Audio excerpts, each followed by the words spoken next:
नमस्कार मित्रांनो, गणपती बाप्पा मोरया. भक्तांनो, आजचा हा व्हिडिओ फक्त ऐकायचा नाही, मनापासून समजून घ्यायचा आहे. कारण उपवास म्हणजे फक्त अन्न न खाणे नाही. उपवास म्हणजे देवाच्या जवळ जाण्याचा एक मार्ग आहे. आपल्या मनाला शांत करण्याचा मार्ग आहे आणि आपल्या विचारांना शुद्ध करण्याचा एक मार्ग प्रयत्न आहे. पण भक्तांनो, उपवास करताना अनेकांकडून नकळत एक मोठी चूक घडते आणि विशेष म्हणजे ही चूक शरीराने नाही तर मनाने केली जाते.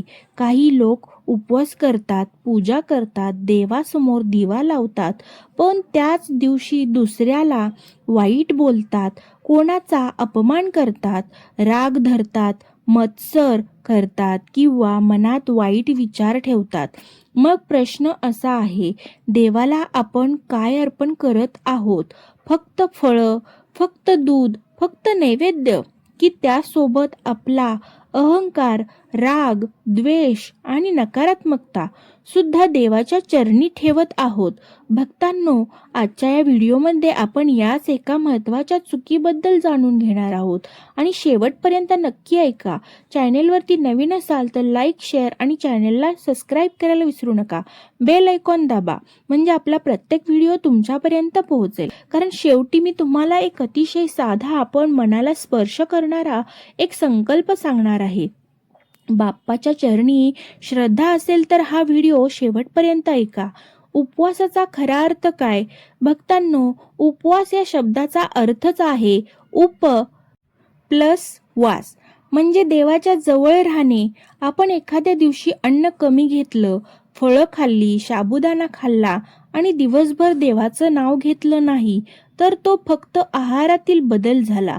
पण जेव्हा आपण मनापासून देवाचं स्मरण करतो, चुकीच्या सवयींपासून दूर राहतो, कोणाचं मन दुखवत नाही आणि चांगले विचार करतो, तेव्हा त्या उपवासाला खरा आध्यात्मिक अर्थ प्राप्त होतो. म्हणूनच भक्तांनो, उपवास पोटाचा कमी आणि मनाचा जास्त असतो. ती एक चूक कोणती? आता सर्वात महत्त्वाचा प्रश्न, उपवासात कोणती एक चूक करू नये? ती चूक म्हणजे उपवास करूनही दुसऱ्याचं मन दुखावणं.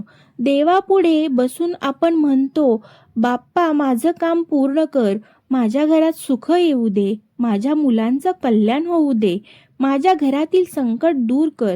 पण त्याच वेळी आपण एखाद्या व्यक्तीला कठोर शब्द बोलतो, कोणाला कमी लेखतो, कुणाचा अपमान करतो किंवा मनात म्हणतो याचं वाईट झालं पाहिजे. भक्तांनो, हीच गोष्ट आपल्या भक्तीचा अर्थ कमकुवत करत राहते. देवाला दिखावा नको, देवाला महाग नैवेद्य नको, देवाला मोठी पूजा नको, देवाला सोन्याचा मुकुट नको. देवाला तुमचं स्वच्छ मन प्रिय आहे. आणि तुम्ही एका छोट्या घरात असाल, तुमच्याकडे पूजा करण्यासाठी मोठी व्यवस्था नसेल तरी चालेल. एका छोट्या दिव्यासमोर हात जोडून म्हणा, बाप्पा माझ्याकडून चूक झाली असेल तर मला माफ करा, माझं मन स्वच्छ ठेवा. इतकी साधी प्रार्थना देखील मनाला मोठा आधार देऊ शकते. उपवास म्हणजे स्वतःवर नियंत्रण. भक्तांनो, उपवासाच्या दिवशी आपण फक्त अन्नावर नियंत्रण ठेवतो, पण त्यासोबत रागावर नियंत्रण ठेवा, जिभेवर नियंत्रण ठेवा, वाईट बोलण्यावर नियंत्रण ठेवा, मत्सरावर नियंत्रण ठेवा, नकारात्मक विचारांवर नियंत्रण ठेवा. कारण कधी कधी आपण अन्न सोडतो पण राग सोडत नाही, उपवास करतो पण अहंकार सोडत नाही, देवाचं नाव घेतो पण दुसऱ्याला माफ करत नाही. म्हणून आजपासून उपवास करताना स्वतःला एक प्रश्न विचारा, आज मी फक्त अन्नाचा त्याग करणार आहे की माझ्यातील एखाद्या वाईट सवयीचाही त्याग करणार आहे? बाप्पांचा इशारा म्हणजे काय? भक्त आणि भक्तांनो, इतर बाप्पांचा इशारा म्हणजे घाबरवणारा चमत्कार किंवा देव शिक्षा करेल असा अर्थ नाही. खरा इशारा आपल्या अंतरात्म्याचा आहे. जेव्हा आपण चुकीचं वागतो तेव्हा आपल्या मनाला आतून कळत असतं. जेव्हा आपण कोणाचं मन दुखावतो तेव्हा रात्री शांत बसल्यावर आपल्याला त्याची जाणीव होते. तोच आपल्या मनाचा इशारा आहे. आणि देवभक्तीचा खरा उद्देश हाच आहे की आपण स्वतःमध्ये सुधारणा करावी.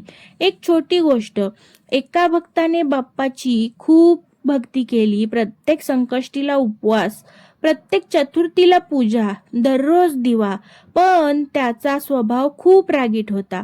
तो घरच्यांशी सतत भांडायचा. एक दिवस त्यांच्या आईने त्याला शांतपणे विचारलं, बाळा, तू बाप्पासाठी एवढं करतोस, पण बाप्पाच्या नावाने घरच्यांना प्रेम देतोस का?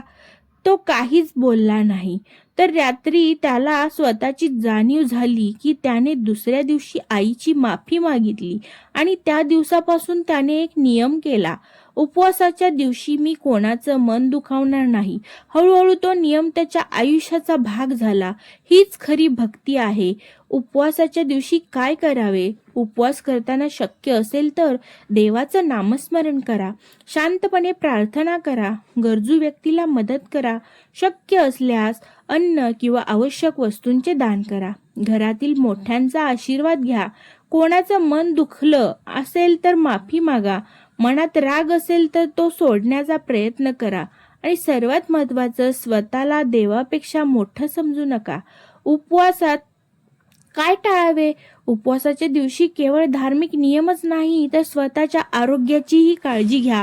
आपल्या परंपरेनुसार उपवासाचे पदार्थ वेगवेगळे असतात आणि ते पाळताना आपल्या घरची परंपरा, आरोग्य आणि डॉक्टरांचा सल्ला महत्त्वाचा आहे. पण आध्यात्मिकदृष्ट्या नक्की टाळा. खोटं बोलणं, कोणाचा अपमान करणं, शिवीगाळ करणं, विनाकारण भांडण, मत्सर करणं, दुसऱ्याचं वाईट चिंतन, अहंकार दाखवणं. कारण देवाच्या नावाने केलेला दिवस शांततेचा दिवस बनवण्याचा प्रयत्न करा. तुमचं नशीब बदलण्याआधी मन बदलतं. भक्तांनो, आपण देवाकडे नेहमी म्हणतो, माझं नशीब बदल, पण कदाचित देव आपल्याला आधी सांगत असेल, तुझं मन बदल. कारण मन बदललं तर निर्णय बदलतात, निर्णय बदलले तर कृती बदलतात, कृती बदलल्या तर आयुष्य बदलण्याची शक्यता निर्माण होते. म्हणून उपवास हा फक्त इच्छा पूर्ण करण्याचा दिवस नाही, तो स्वतःला सुधारण्याचा दिवस आहे. आजचा छोटासा हा संकल्प, आता डोळे बंद करा आणि मनात बाप्पाचं रूप आणा आणि मनापासून म्हणा, हे बाप्पा, माझ्याकडून न कळत कोणाचं मन दुखावलं असेल तर मला माफ करा. माझ्या मनातील राग, अहंकार आणि नकारात्मक विचार कमी करण्याची शक्ती मला द्या. मी उपवास फक्त शरीराने नाही तर मनानेही पाळण्याचा प्रयत्न केला आहे आणि करेन. माझ्या घरात सुख, शांती आणि प्रेम राहू द्या आणि माझ्या हातून शक्य तितकी चांगली कर्म ही घडू दे. गणपती बाप्पा मोरया. ओम गणगणपते नमः. भक्तांनो, कधी कधी आपल्याला वाटतं देव माझी प्रार्थना ऐकत नाही, पण कदाचित देव ऐकत असतो, फक्त उत्तर देण्याची वेळ आलेली नसते. कधी कधी उशीर म्हणजे नकार नसतो, तो आपल्या संयमांची परीक्षा असू शकतो. म्हणून विश्वास सोडू नका. तुमची परिस्थिती आज कठीण असेल, पण उद्याचा दिवस हा वेगळा असू शकतो. फक्त एका गोष्टीची काळजी घ्या, संकटात देवाला सोडू नका आणि सुखात देवाला विसरू नका. आजचा हा व्हिडिओ ऐकल्यानंतर जर तुम्हाला वाटत असेल की हो, माझ्याकडूनही कधी ना कधी ही चूक झाली आहे, तर स्वतःला दोष देऊ नका. आजपासून सुरुवात करा. ज्यांचं मन दुखावलं असेल त्यांना शक्य असल्यास प्रेमाने बोला. जिथे चूक झाली असेल तिथे माफी मागा आणि मनात म्हणा, बाप्पा, आजपासून मला चांगल्या माणूस बनण्याची शक्ती द्या. ही सर्वात सुंदर प्रार्थना आहे. जर तुम्हाला हा संदेश मनापासून आवडला असेल तर कमेंट बॉक्समध्ये लिहा ओम गणगणपते नमः किंवा गणपती बाप्पा मोरया. हा संदेश फक्त स्वतःपुरता ठेवू नका. ज्या व्यक्तीला आज या संदेशाची गरज आहे त्यांना त्यांच्यापर्यंत हा व्हिडिओ पोचवा, शेअर करा. कारण कधी कधी आपण कोणाला दिलेली एक छोटीशी चांगली गोष्ट त्यांच्या आयुष्यात आशेचा किरण बनू शकते. बाप्पा आपल्या सर्वांच्या घरात सुख, शांती, समाधान आणि सकारात्मकता देव. तुमच्या मनातील चांगल्या इच्छा ह्या पूर्ण होवोत आणि सर्वात महत्वाचं, तुमची श्रद्धा ही कायम राहो. गणपती बाप्पा मोरया. मंगल मूर्ती मोरया. पुन्हा भेटूया एका नवीन आणि भक्तिमय आणि मनाला स्पर्श करणाऱ्या संदेशासोबत. ओम गणगणपते नमः. जय श्री गणेश.